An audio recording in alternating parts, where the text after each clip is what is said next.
Selamat siang atau selamat pagi atau selamat malam adik-adik semua, mahasiswa, apa kabarnya? Semoga semuanya baik-baik saja. Dan hari ini adalah saya akan coba memberikan materi untuk mata kuliah kita, pengantar teknologi informasi, dan semoga ini semua bisa membantu kita memahami mengenai mata kuliah ini.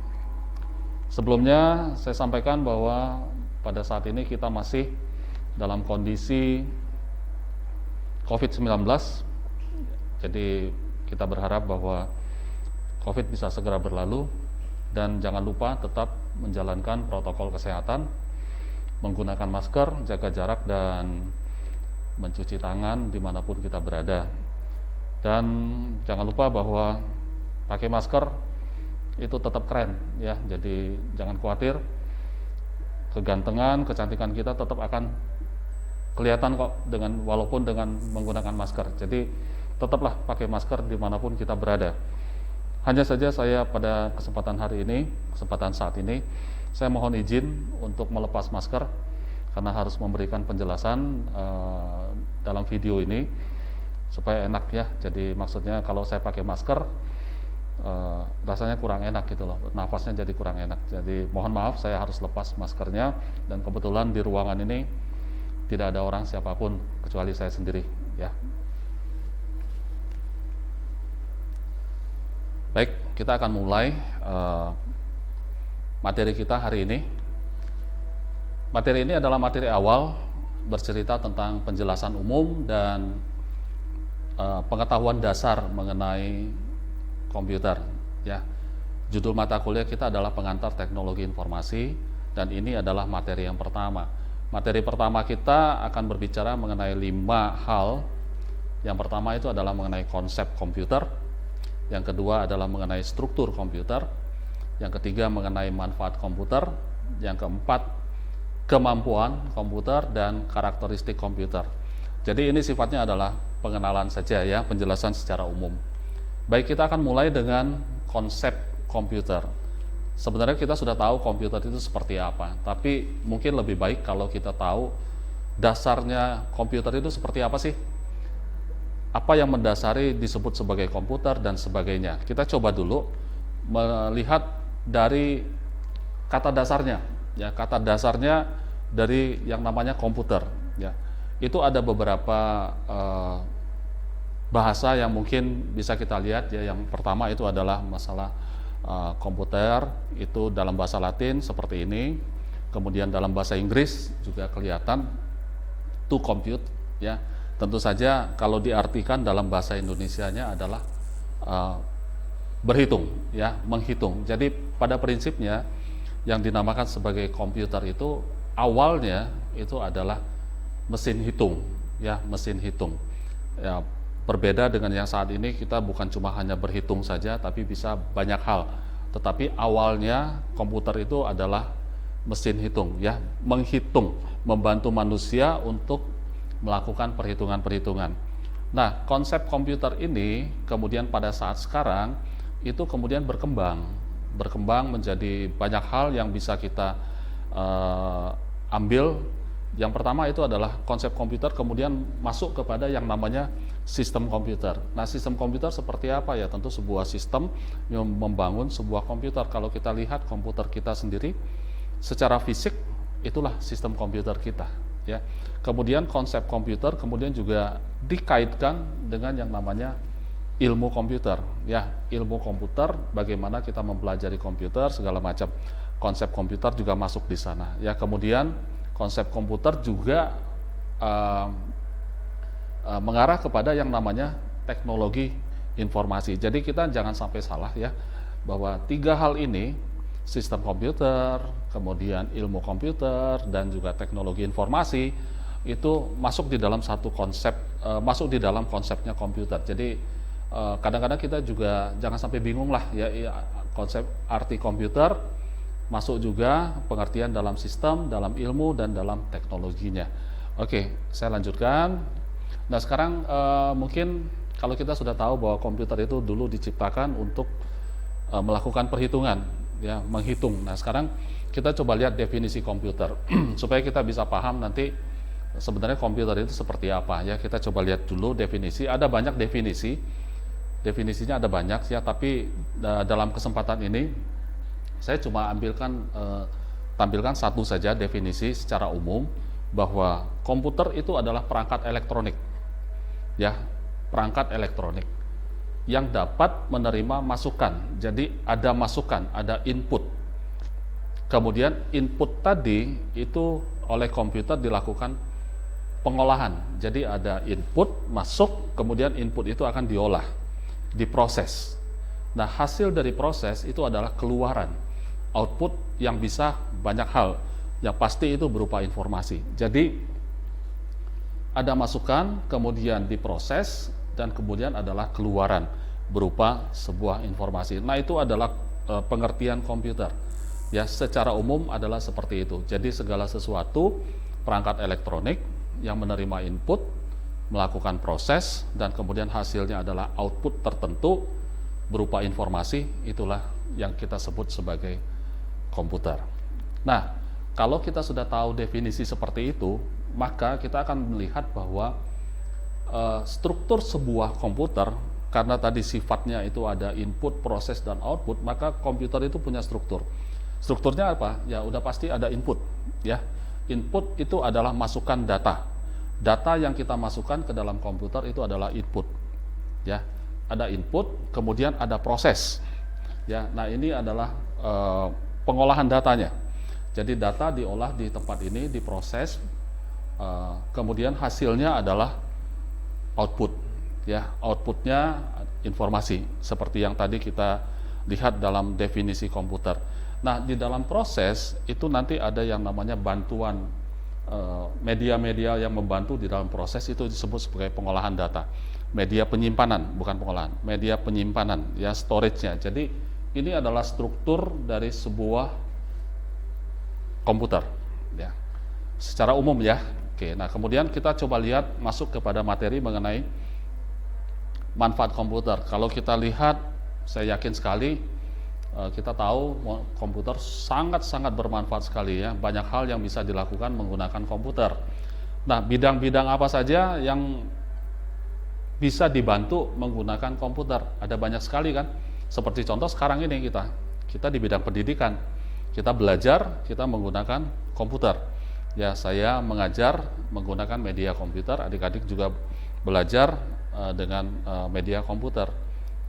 Ada proses pembelajaran yang memanfaatkan komputer. Apalagi ya banyak ya, misalnya bidang industri dan manufaktur, ini udah pasti. Ya, mungkin kita tahu misalnya bagaimana sih caranya membuat sebuah baut yang kecil itu. Nah, itu kita bisa menggunakan komputer supaya hasilnya betul-betul presisi. Bautnya, ukurannya, dimensinya, segala macam itu bisa sangat tepat. Maka kita bisa gunakan komputer ya. Kemudian bidang apa lagi? Bidang bisnis dan perbankan itu udah pasti.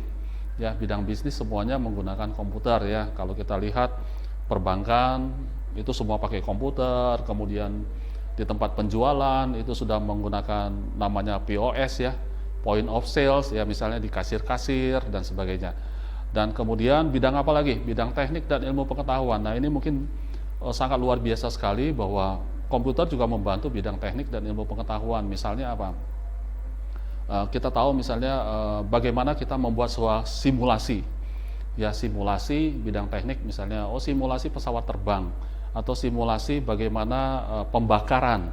Nah, itu bisa pakai komputer sebelum kita betul-betul melakukan penerbangan atau membakar sesuatu gitu misalnya ya. Atau hal-hal yang sifatnya berbahaya itu bisa dilakukan dengan simulasi komputer. Ilmu pengetahuan pun demikian ya. Jadi banyak sekali manfaatnya. Kemudian ada juga di bidang games, entertainment ya. Saya kira adik-adik semuanya sering pakai main game, itu komputer juga sangat banyak digunakan di sana ya. Bidang entertainment semuanya kita lihat, panggung-panggung hiburan semuanya, kontrol lampu segala macam itu menggunakan komputer. Nah, kemudian juga, nah ini yang adalah sangat luar biasa manfaat dari komputer di bidang komunikasi dan jaringan. Seperti contoh hari ini kita belajar eh, online, belajar dari rumah, ngajar dari rumah, itu menggunakan jaringan komputer ya. Jadi ada proses, ada komunikasi dan ada jaringannya.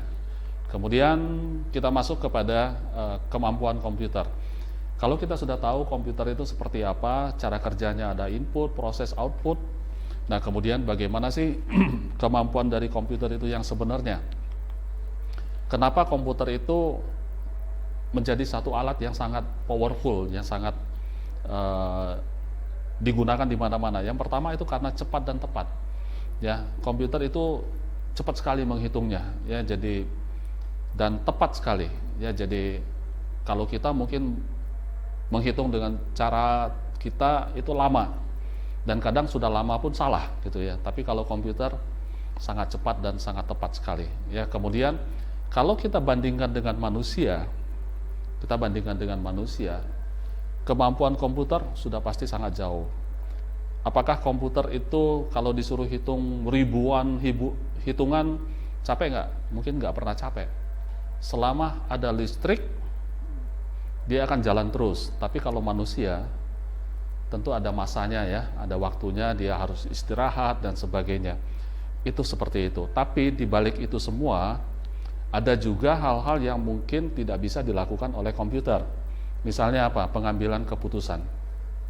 Ya, memang ada aplikasi-aplikasi untuk pengambilan keputusan, tetapi secara lebih baiknya pengambilan keputusan biasanya dilakukan oleh manusia. Ya, jadi ada hal-hal di mana komputer dibandingkan manusia lebih baik. Ya, jadi tidak semuanya harus komputer menang. Ya. Nah, kemudian dari sisi kapasitas, ya, kapasitas penyimpanan data. Jadi komputer punya kemampuan menyimpan, kapasitas penyimpanan data itu sangat besar. Ya, semakin lama itu kapasitasnya semakin besar. Ya, jadi ya dari hitungan mikro, nano, segala macam ya, itu sangat besar sekali ya, semakin lama semakin besar. Nanti kita akan pelajari lebih lanjut. Video ini hanya untuk pengantar saja. Kemudian mengirim data, jadi kemampuan komputer juga bisa mengirimkan data secara lokal, regional maupun global. Itu konsepnya adalah cara kerjanya internet ya saat ini. Jadi ini kemampuan komputer. Kemudian kita coba lihat juga mengenai karakteristik komputer ya. Yang pertama itu ini karena ini adalah sebuah alat, tentu komputer itu tidak punya perasaan ya. Ya mau diapain juga dia diam saja gitu loh, nggak punya perasaan apa-apa seperti manusia gitu ya. Disuruh kerja terus ya jalan aja komputer, tapi kalau manusia kan punya perasaan juga kan. Ya, kemudian komputer mampu menyimpan data dalam jumlah yang besar, lama dan dinamis. Maksudnya apa? Ya, kebutuhan kita untuk mengolah data menggunakan komputer kan semakin lama semakin banyak. Nah, untuk itu kita butuh kapasitas penyimpanan juga yang semakin lama semakin banyak. Ya, semakin besar sesuai dengan kebutuhan kita ya. Dan semakin dinamis. Kenapa dinamis? Ya karena kalau dengan komputer kita bisa simpan, bisa hapus, bisa ubah dan sebagainya.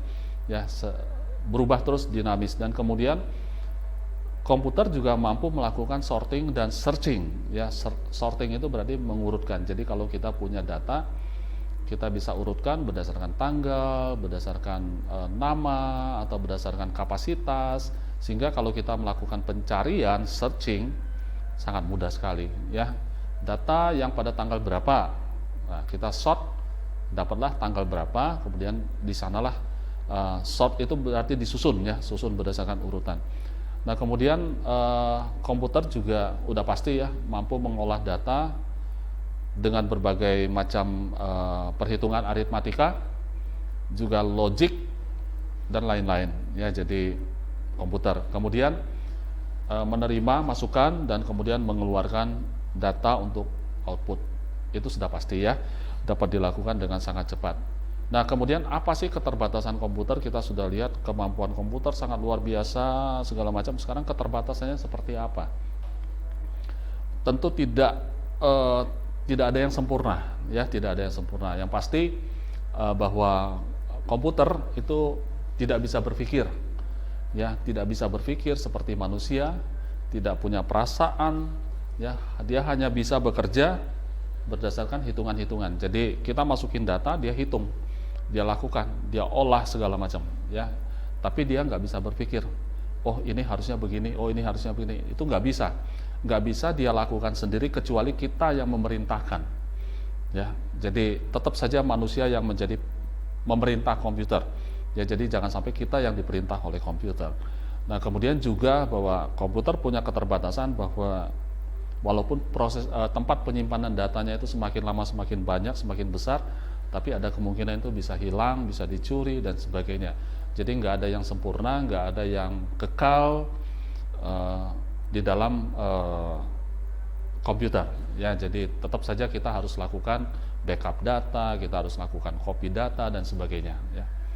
Oke, ini adalah akhir dari materi kita hari ini. Jadi saya kira mungkin adik-adik semua bisa mempelajari itu. Nanti di dalam pertemuan kita akan bahas lebih lanjut. Ini hanya pengantar saja supaya kita bisa paham mengenai materi kita yang pertama ini. Saya kira demikian. Terima kasih. Sampai ketemu nanti di kelas atau di dalam pertemuan secara daring.